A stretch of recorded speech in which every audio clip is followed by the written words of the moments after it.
We're going to start the session now. William Brown has been 24 years in the industry, and he worked at Elon University for 7 years. But then he opened up his own business, and he is now E.D. Brown Communications, and he basically is a client technology advocate and a consultant. So he's got a lot of good insight into the industry, and he's going to share that with us today. So without further ado, I'm going to turn it over to you. Thank you very much. We are on? Okay. Can everybody hear me? Okay. A couple of housekeeping things. There is candy. I was in AV tech, so we always love treats and everything like that. So there are some treats throughout the couple rows up there that you can enjoy, or you can grab all those. They're kind of a reward type of thing. So if a great idea or something, you can have something. When I was thinking about doing this presentation, I think, okay, my role as a technology support person, we're like Superman, And I asked my wife to go out and get me a shirt, and she got me this. And I was like, oh yeah, I think I should wear this. And it's like, you don't know, really, after all the things that we have to deal with our staff, it's more like this. So Superman gets beat up a lot. So this is more of a representation of Superman in his role. So the one thing that we all know, that Superman has something that can stop him in his tracks. And so in this presentation, the kryptonite is that old mindset. And that old mindset will stop you from all those great ideas and all that wonderful technology that you're being asked to support and to provide for your end users. So when we're looking at staffing and we're looking at what you're trying to do, just see, is this a kryptonite moment? Is this stopping me from doing what I'm going to do? And so a little bit about me, it was mentioned, been in the industry for 24 years. People say, 24 years, how old are you? But I believe that collaboration fosters innovation. I mean, the more that we're really working together to get things done is the best. And I use a compass model opposed to the GPS model when I kind of work. It's like too many times, our end users, it's like, okay, this new thing is out there. What should I get? And tell me. And so, please turn left, please turn right. And then we all know what happens when the satellite goes out. We're SOL. So I think the compass approach of helping them understand exactly what they need, and then I can point you into the right direction. So the more that they take that personal ownership, that department takes that ownership of what's going on, what they want to do, that's a way to really get technology implemented. Change agent, problem solver, and there's my lovely family. That keeps me young. I think one day I just, instead of going gray, I'm just going to go bald, especially with those two girls. So I have a moment. This slide, permission to speak freely. It's like, is the way you're doing business getting in the way of you doing business? And so sometimes it's us. It's what we're doing for so long that is keeping us from really embracing this convergence that's happening with our industry.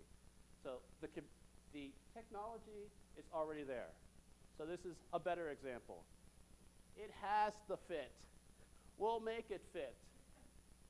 And then it's like, okay, why isn't this working exactly the way I need it to work? Oh yeah, we forced this.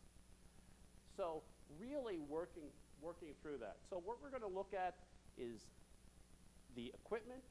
We're going to look at the departments, how departments are converging, and that mindset. Oh, the mindset. The IT mindset and the AV mindset. coming together.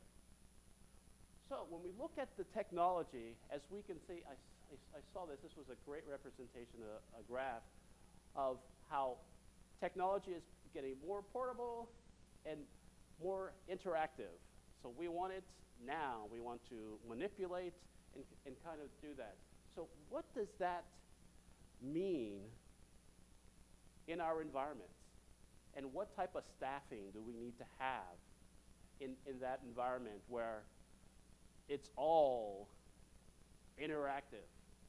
My wife is, she thinks the smartphone is out to get her. She pushes it again. It's like, oh, technology hates me. It's like, dude, wait for a second. It'll do it. But that's what we have to deal with. Can I borrow you for a second? Okay.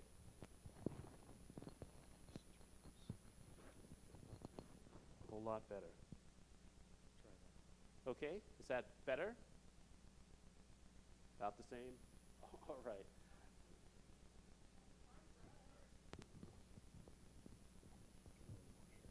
A little more shirt. Okay. Great. All right. Superman can be stopped by a mic. Right? So what's here and what's next? As I said, the touch technology, it's here. It's not going anywhere. It's getting more. It's getting more apart. So, and now, there's an app for everything.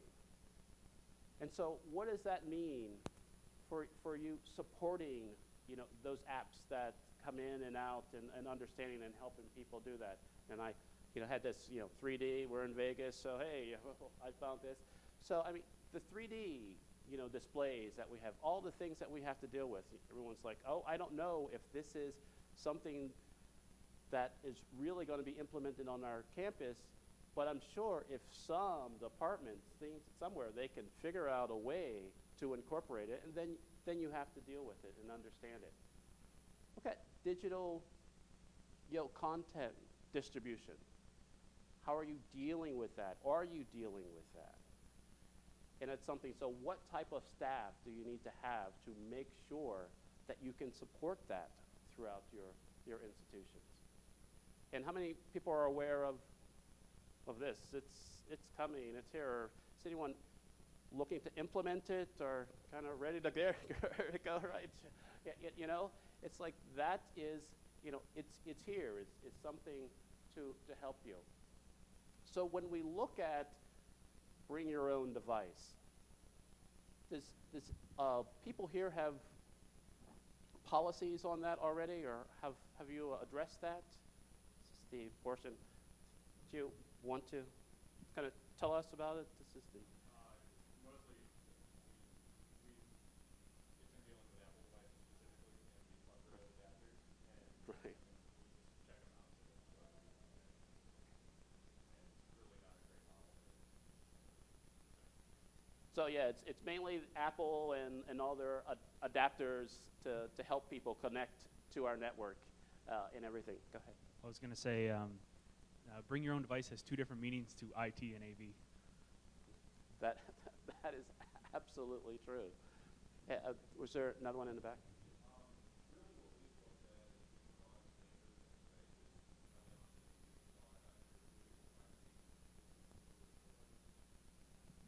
But what we're looking at is by providing standards-based interfaces, we will support someone walking in, and if you have a standard, we can support you. Right. If you have a device, I'm thinking like anything Apple, that doesn't exactly meet the industry standards, it's your device, not our system. So Right. that's kind of the organizational perspective we've taken on it. Okay. Just one more over here. Okay. Rick? Well, with the Apple side, I mean, it's sort of like the tail wagging the horse to not provide some dongles. So Right. we provide Apple dongles if they're bringing those. Basically, like Matt, we make a system that is forward and backward compatible in terms of cables. So I still have baseband, RCA, Right. optional inputs to my system.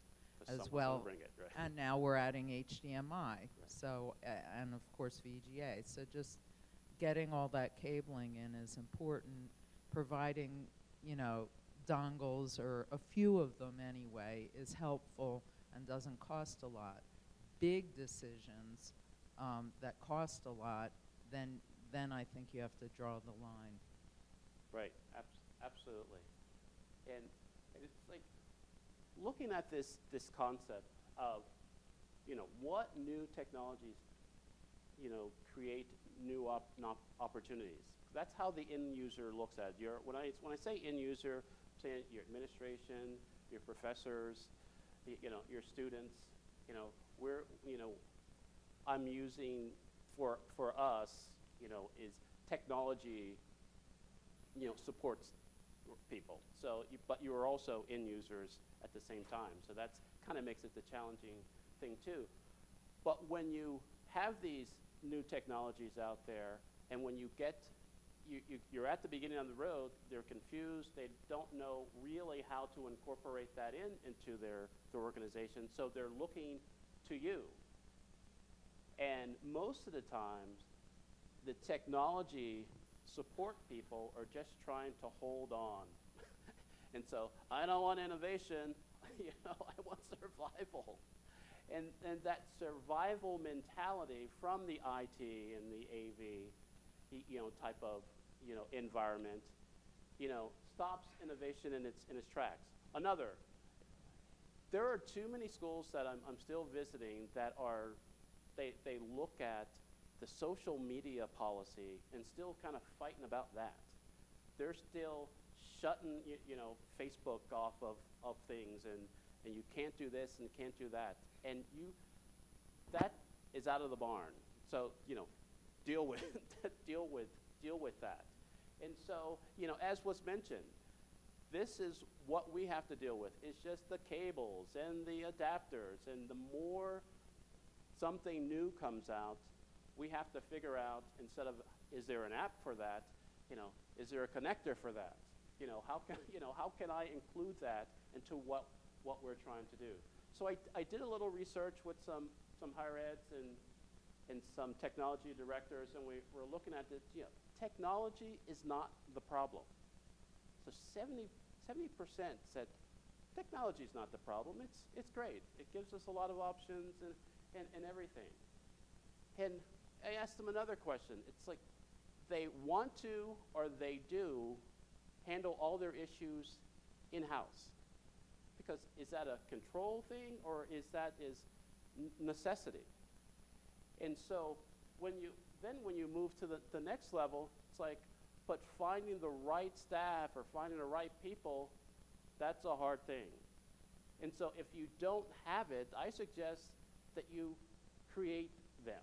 And I think too many times in technology, we don't do a good job of creating people that will be successful in our industry. It's like, they'll be successful in our environment, so this is how we do things, this is how we get things done, but how does that translate to what's going on in the industry, and will they really understand everything or anything that's coming out there? So that is a big challenge. So we're coming to collaborations. I come from a large city, so traffic, I was like, okay, let's use that analogy. It is like a collaboration to get through, to get to work on time, or at all, in some cases when I lived in Pittsburgh. But it's like, what are some of the challenges that you can think of to collaborate? Is there any feedback on that? Because when I talk to people, they don't want to collaborate. I want to do what I need to do. Sorry? Okay, cooperation. Okay. Right.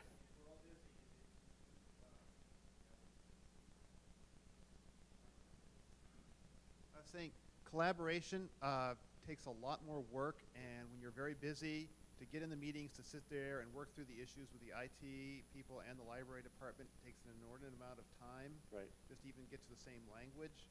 So I think that one of the reasons we avoid collaboration is just how much time it takes. If I just get my stuff done and maybe cooperate here and there with a few people, Right. it'll get done quicker. Absolutely, sir. Thank you. Taking the traffic analogy to its logical conclusion, we keep running into gridlock, which basically means somebody somewhere up the line stops the process, Right. and we're not even sure where that is. Right. And when it comes to basically trying to get a project moving, the blockage can be anywhere in the chain. And, you may not even know where the blockage is. But, it's there and it stopped you dead in your tracks. Right, and sometimes, I have the impression when I'm sitting in traffic and everything, there better be something really bad up there. Because I am working hard to get this done, and it isn't. And you go up there and it's like, okay, why were we stopped? And absolutely. So is there anything else? That is absolutely great. So when you look at that instead of going out for that collaboration, bringing those people in your organization, having that AV tech in your group, if you're an IT, if you're still separate, having that IT tech, in your group and seeing that, is that kind of foreign? Is anyone kind of looking at that option to do that? It's like almost you have a spy or something, and you don't want to let them know. It's like, okay, I know you know IT stuff, but don't really it's mainly just for us, so they don't steal you, right? And you go over there. So, but there are merging of departments that are going on, or reorgs and things that are happening. And that's what the convergence is. When they come together, it's not a smooth and easy thing. And so what are you going to do once we're together? Find out where all the bodies are and kind of get through there. And then there's another mentality.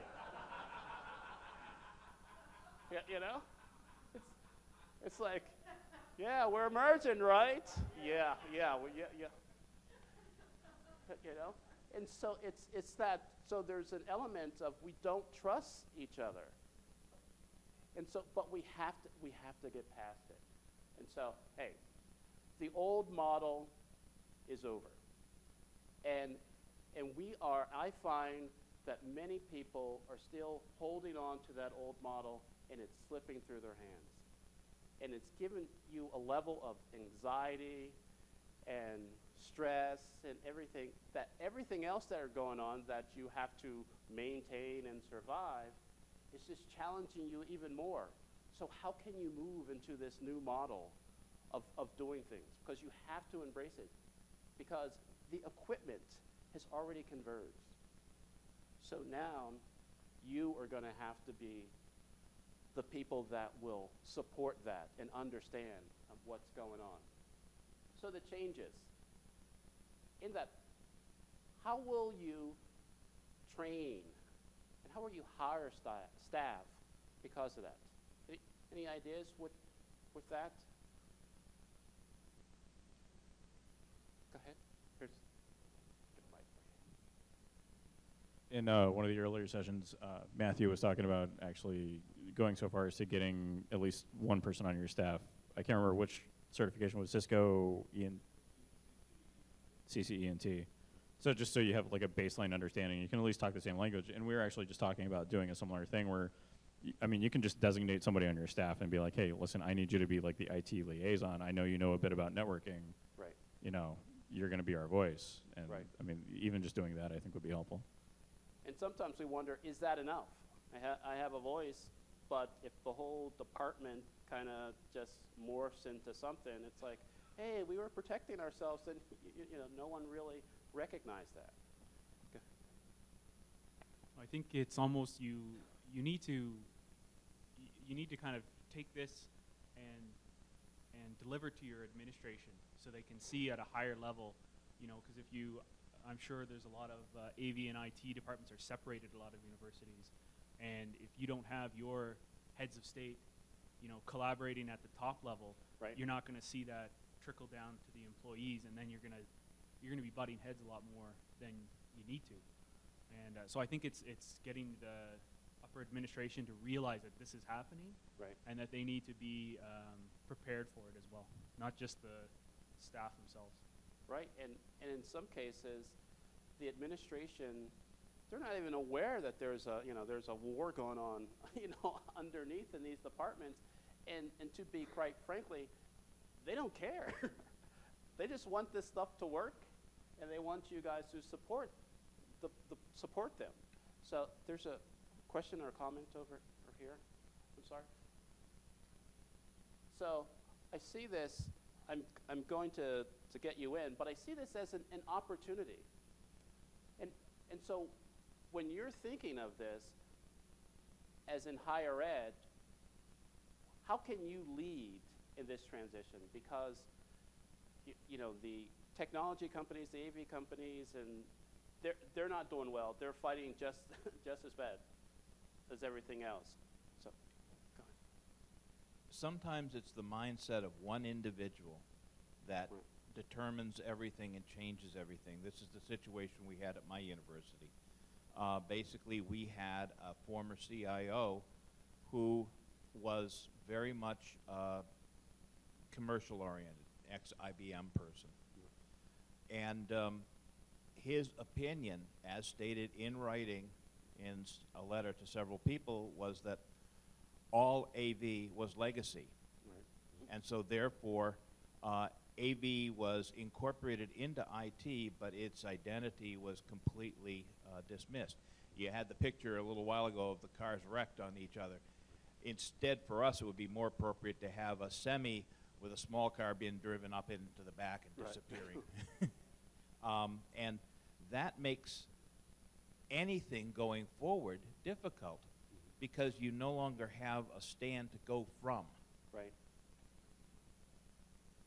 It's like, so to move forward and to understand that, we have to go back. So, okay, now for any former librarians or anything, this is not to offend anyone, but the AV side of it in education came from the library. So you have, the can I help you mentality,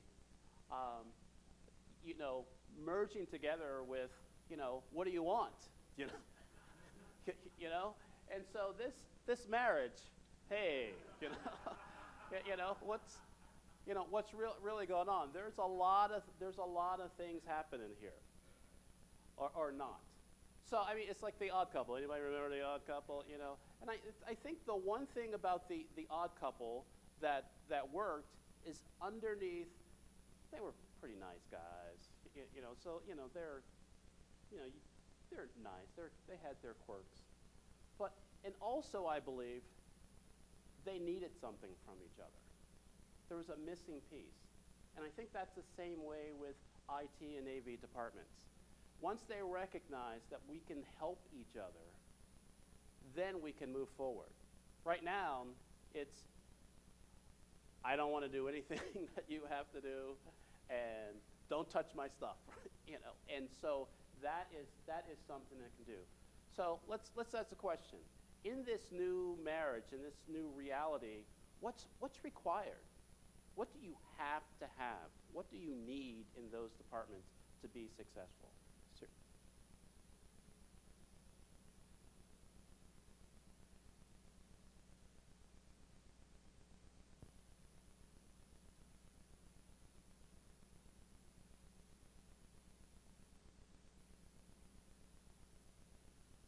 It's not.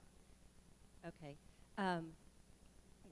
We've merged with IT and Media Center and Voice on our campus back in 2000. And what I think is most required, and I think we have done fairly well, is creating sort of the small teams within our departments to work through whether it's video streaming technologies that kind of brings that media person in, the server networking person in, and basically work through that within our organization. And that, I think, is something that we really have to look for in the people that we're hiring, is how they work. They need the skills, obviously, and what they need to deliver to our campus, but they need that team mentality and ability to work that way internally. And I think that's most important for us. Right. And Thank you we've very been much. successful so far. I've got great people. One thing we found is, too, that we're a small college, so it works out much better. But very often IT is not service-oriented, and we are. And the key, one of the keys we found was to work towards that service and the fact that if a classroom goes down, we can't wait 5 days for IT to get there. Right. We've been very lucky because basically our IT department at our college was very responsive anyway. But we've tried to nourish that and make sure that we work as a group and communicate together when there are problems, so that if there's something wrong with our wiring, they immediately notify us. And likewise, if there's a problem in the software and the computer, we immediately notify them, so the next class break, we can either of us can get in there and fix problems. I was just going to add, and kind of on that note, mutual respect for each group's professionalism. Often IT is a dirty word on the AV side of the house, and from the IT side, I've seen them just not respecting the complexity of what goes into an AV system. Our best example of that, I'll say, was actually on my side. We've been with IT since the mid-90s at George Mason, so it's not been unique. But we ended up working on putting together an AV network. We stopped telling them what we wanted. We started giving them requirements, and it went to we respected their professionalism to give us the service we needed, and it became the beginning of a two-way conversation. So. Okay, wonderful, great. I think we have one more. Go ahead. Did you? I was just going to add one also. We just recently merged with IT, and I'm finding that the old habits of blaming the other side, like IT would blame AV and AV would blame IT and say, well, they just didn't pay any attention to it. They just didn't get to it, Right. or something like that. There's a lot of blaming going on that we need to get past. Right.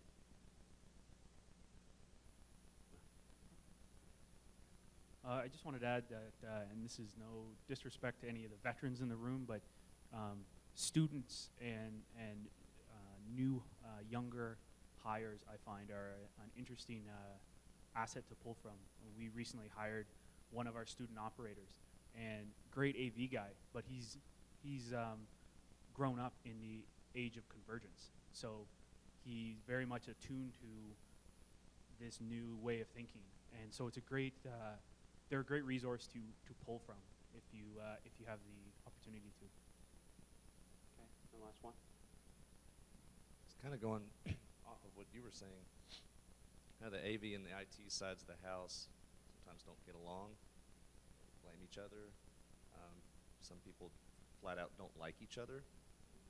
And not to sound cocky at all, but I think I've been more successful than some of my peers at my university.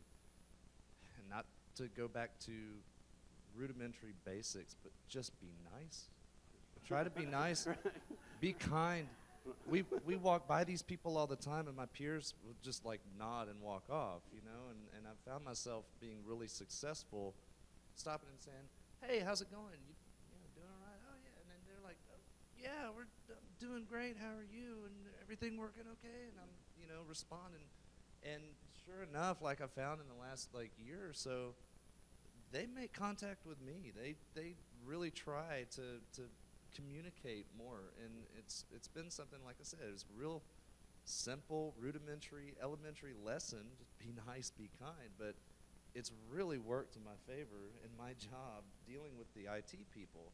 And I found that some of my coworkers will say, "Hey, Austin, yeah, you want to contact so-and-so," because they don't, because they know that not only will they talk to me, but I'll get something done, for what it's worth.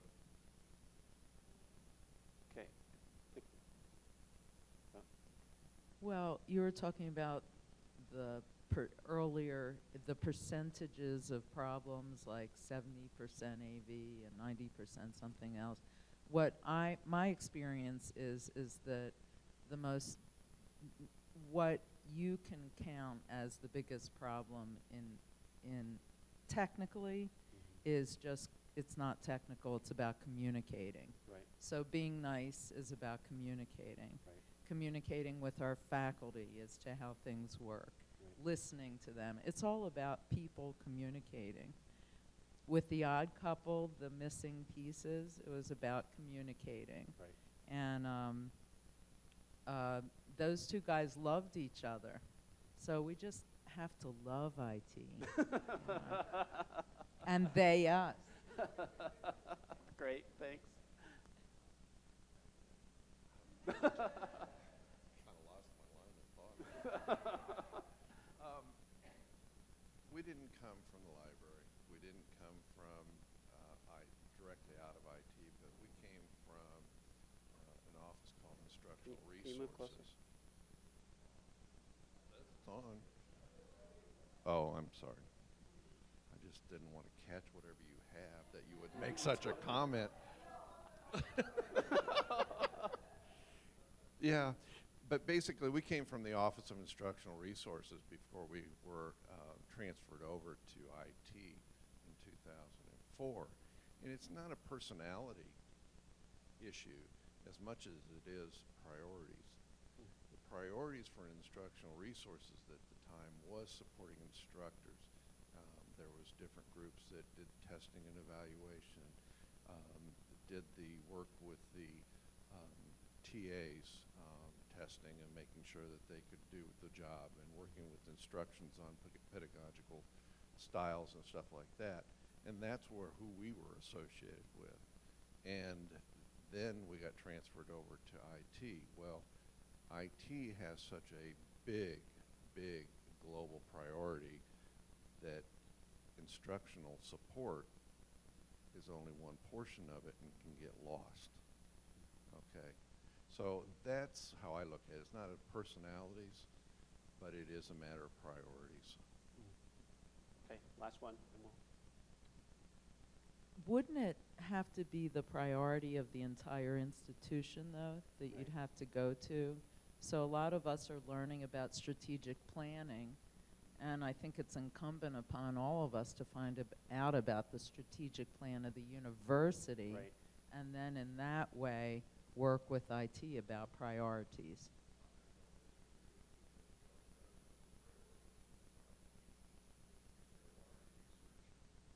Institution, which we are, and you're going through state budget issues, which Right. we are, priorities get determined not necessarily at the administration.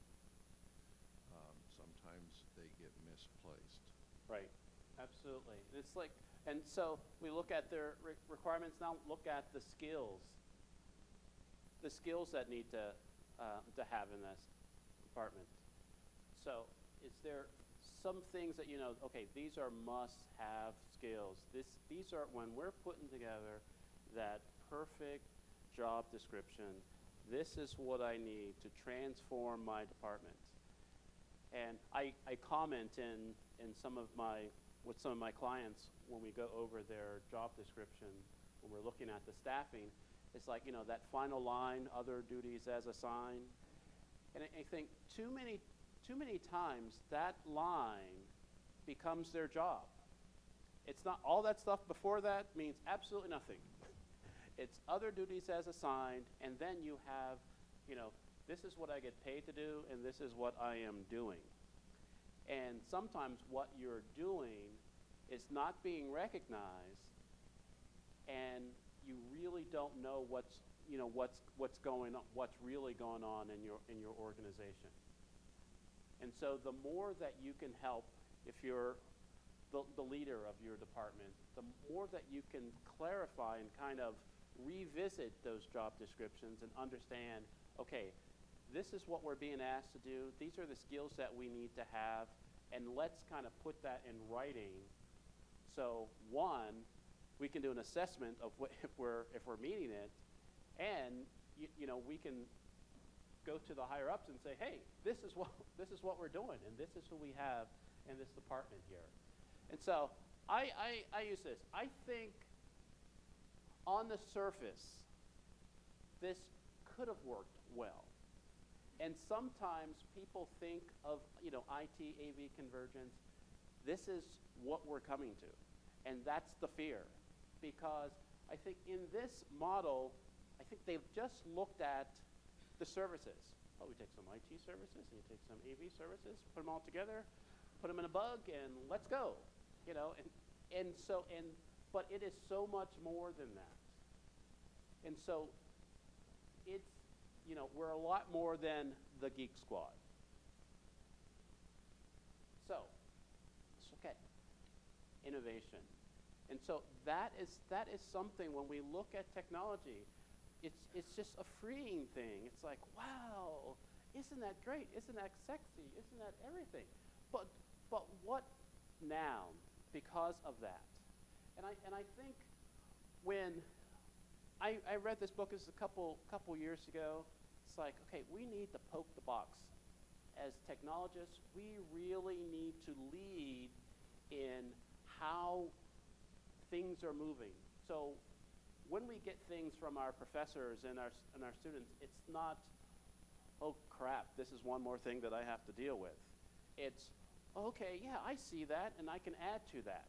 And let's kind of do that. Let's kind of make this happen. But the more that I was thinking about this, in my time at Elon, it's like, okay, poke the box? No, this is more like poke the bear. And it's like, do I really want to poke the bear? Because I am doing fine or right now. Because if I really wake up, some things, it can really get ugly around here. And so that mentality. So what is it about our DNA? We talked about the library and the IT mentality that we really need to change so we can move forward, because it's moving. The train is going. And so we have to be able to embrace that and have our staff embrace that and understand that. So we're not just holding on for dear life, but we are embracing the change that is happening. I don't know if any of you went to Sue's presentation yesterday, and I just added the slide just as a reminder. It was great. And that is something that it's more than the, don't fully understand the problem, because I think we understand the problem in our department. But sometimes we don't feel we feel helpless to do anything about the challenges and the change that is happening. We just kind of, okay, it's coming again, and I'll just deal whatever comes. And so I think this is a great way of looking at it and enjoying that. So when I look at things, I look at it from an organizational development model. And so how is it really affecting your organization? How is technology, how is this change, how is, these two areas coming together? What type of organization do we need to have? How can we make an organic organization really, I don't know what's coming, right? But really be able to answer the questions that we need to answer. And so it can't be this formal structure. We have to really be able to engage that and get the buy-in from administration and the leaders to really understand how do you lead in an organic organization that doesn't take too much of your time of getting things done, but really helps you really understand the needs and the wants of the end users. So what is that technology professional of the future? What does that person look like? Or noun. What does that professional technology professional look like now? Or what does that department need to be? How really will you embrace that change and understand it? Because it's tough. That model have changed. What services are you going to have to provide that you really don't understand or you really don't appreciate, and that it's right now you see it as costing you a lot more sleepless nights, but it's coming.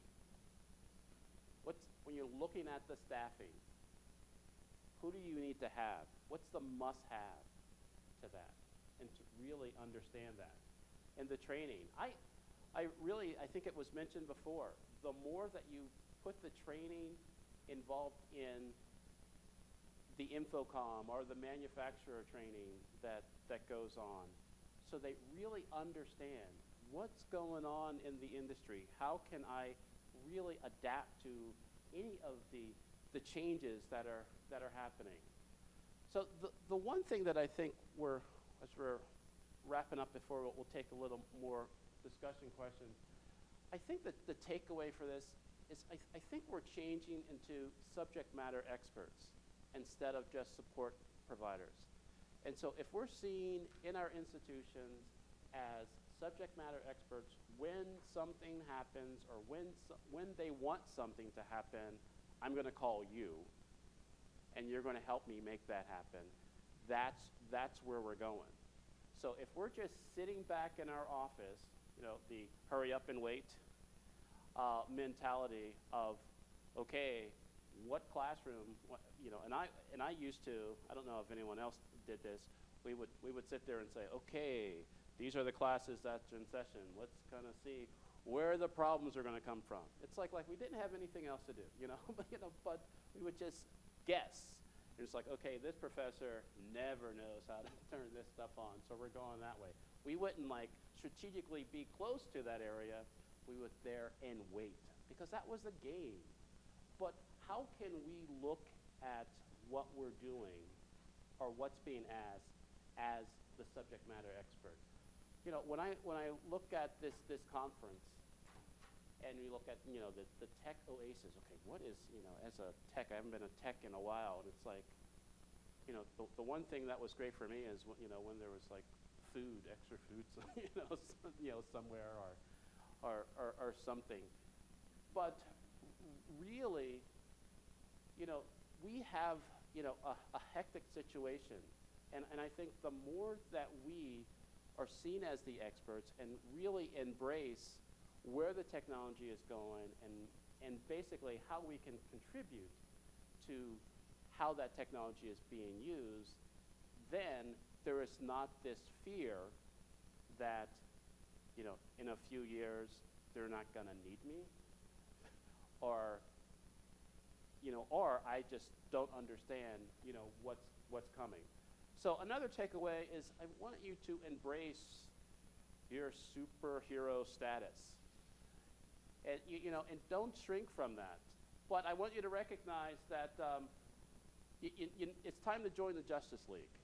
I mean, you have to find, people throughout your organization that understand what you can provide. What you can provide, what you're doing, what you understand, and what needs to happen.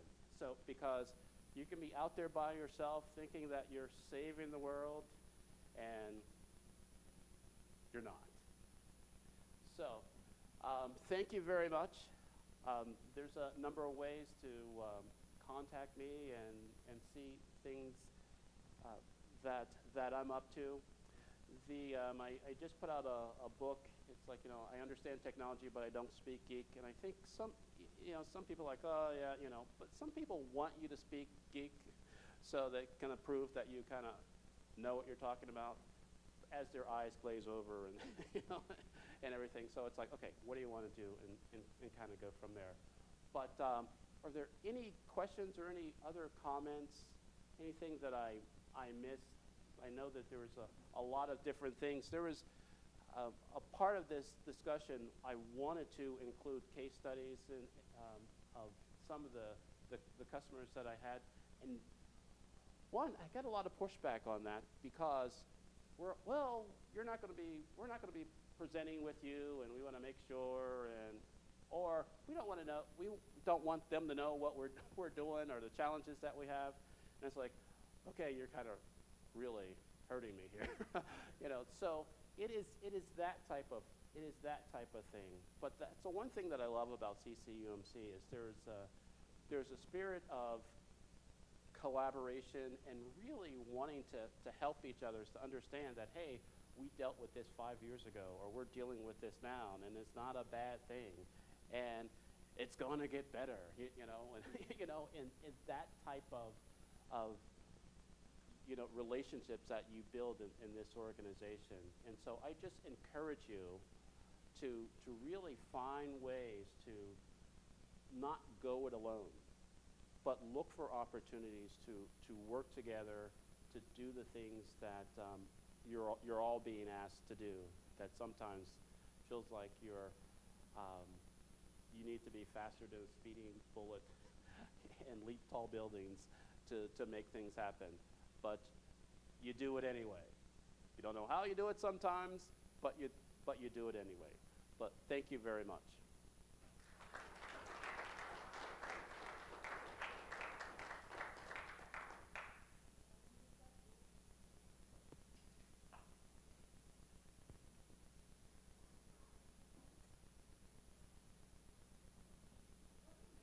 What are the main ways you've seen that IT needs AV? I'm sorry. What are the main ways that you've seen that IT needs AV? I think IT needs AV because the mentality of the IT people is that everything is like in their server. Everything is here. They don't care. As long as those green lights are going and everything's flashing, you know, what I'm responsible for is fine and great. And when that signal goes, I don't know what you're connecting it to or anything like that that's causing this problem. So the more that they know what they're connecting to and how it's affecting the network down the system, I think that is the way that they can work together. So they can create a system that can support all these devices that are connecting to it. And too many times, they really don't care. You know, it's like, hey, we put in this, you know, this server and everything for everybody to get their emails and the websites and all that other kind of stuff, and all the other things from the AV side that we can use to, you know, room view and all that. It's kind of crazy when, you know, you talk to some departments and they say, yeah, we want to do room view, but our IT department won't let us. It's like, why? It's like, because it's one more thing that you're going to put on that will cause a problem here. And so that's what I see. I want to do a quick comment on that one and then make another thing. Our IT people depend on us to actually talk to end users. They're scared to death of end users, so they send us out in their place. Which actually gets me to a point. One of the things that you talked about, what I look for, you know, what to look for in staffing, one of the things I found the most important, besides, you know, technical skills, you need some. We can always train that, but the ability to interact with people who might be difficult, the ability to interact with people, to explain either to somebody who doesn't know what they're doing, how to do it, and make them feel like they're included and part of the process, or dealing with IT people who are being obstinate and still being with them and getting into the point where they can work with them, but somebody who can work, is willing to and excited about working with the people is, I think, the most important skill. Wonderful. I have a question about something that other gentleman alluded to earlier, and that is that IT generally has a culture of supporting the network. Right. It's sort of this global, it's not people-oriented, it's Right. not individual-oriented. Right. We support specific faculty, specific students, you Right. know. So it's much more individualized, and there's a disconnect there that Right. that, you know, you can go to the strategic plan, but the strategic plan doesn't really address the culture issue, I think, as much in determining priorities. Right, and that's it's kind of helping them understand we're a part of the network. You know, all these little things that are happening.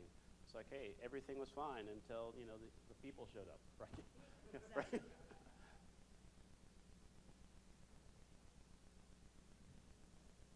I really enjoyed your Justice League analogy, but as much as I'd like to think that AV people are Supermen, we're more like Aquaman. We live in our own little world, and then we join the bigger team, which in my world's OIT, so I feel I'm Aquaman. Okay. I couldn't find an Aquaman t-shirt. Okay. Anyone else? Okay, well, join me in thanking Bill one more time. Okay. Thank you.